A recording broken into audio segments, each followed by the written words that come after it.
ഇപ്പോൾ നമ്മൾ കാണുന്നത് ലോകത്തിലെ ഏറ്റവും വലിയ സോഫ്റ്റ്വെയർ കോർപ്പറേഷൻ മൈക്രോസോഫ്റ്റ് കോർപ്പറേഷൻ്റെ ഉടമസ്ഥനായിട്ടുള്ള ബിൽ ഗേറ്റ്സ് പറഞ്ഞിട്ടുള്ള ഒരു ക്യാപ്ഷനാണ്. അദ്ദേഹം പറഞ്ഞത് ഇപ്രകാരമാണ്: ജനങ്ങളുടെ നേതാവ് ആകണമെന്നുണ്ടെങ്കിൽ വാക്കുകളുടെ യജമാനൻ ആയിരിക്കണം.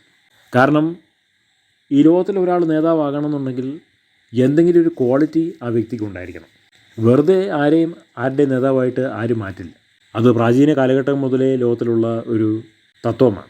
മറ്റുള്ളവരെക്കാട്ടും കൂടുതലായിട്ട് ജ്ഞാനം, സംസാരശേഷി, പ്രസംഗിക്കാനുള്ള കഴിവ്, അക്ഷരസ്ഫുടത, സമകാലീന സംഭവങ്ങളുമായിട്ട് ബന്ധപ്പെടുത്തി വർത്തമാന കാലഘട്ടത്തിലെ കാര്യങ്ങൾ ചർച്ച ചെയ്യാനുള്ള കഴിവ്, അങ്ങനെ ഒരുപാട് വിഷയങ്ങൾ.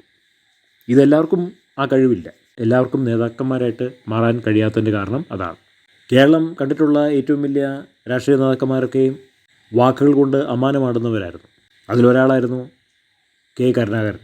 വേറൊരാളാണ് Shri A B Vajpayee, Mahatma Gandhiji, Sardar Vallabhbhai Patel, George Bernard Shaw, Joseph Stalin, Adolf Hitler, Rajiv Gandhi തുടങ്ങിയ ഒരുപാട് നേതാക്കന്മാരെ നമ്മളെടുത്ത് നോക്കിക്കഴിഞ്ഞാൽ അവർക്കെല്ലാവർക്കും സംസാരിച്ച് മറ്റുള്ളവരെ കാര്യങ്ങൾ പ്രതിഫലിച്ചു കൊടുക്കുവാൻ ഒരു പ്രത്യേക കഴിവുണ്ടായിരുന്നു.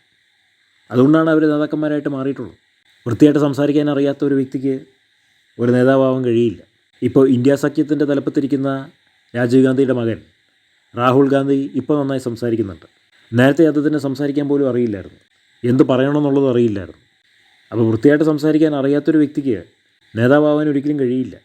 അതുകൊണ്ട് നേതാവാകണമെന്നുണ്ടെങ്കിൽ നന്നായി സംസാരിക്കാൻ അറിയണം. മറ്റുള്ളവർക്ക് ബോധ്യപ്പെടുത്തുന്ന രീതിയിൽ കാര്യങ്ങൾ അവതരിപ്പിക്കാനുള്ള കഴിവും ഉണ്ടായിരിക്കണം. അത് അത്യന്താപേക്ഷിതമാണ്.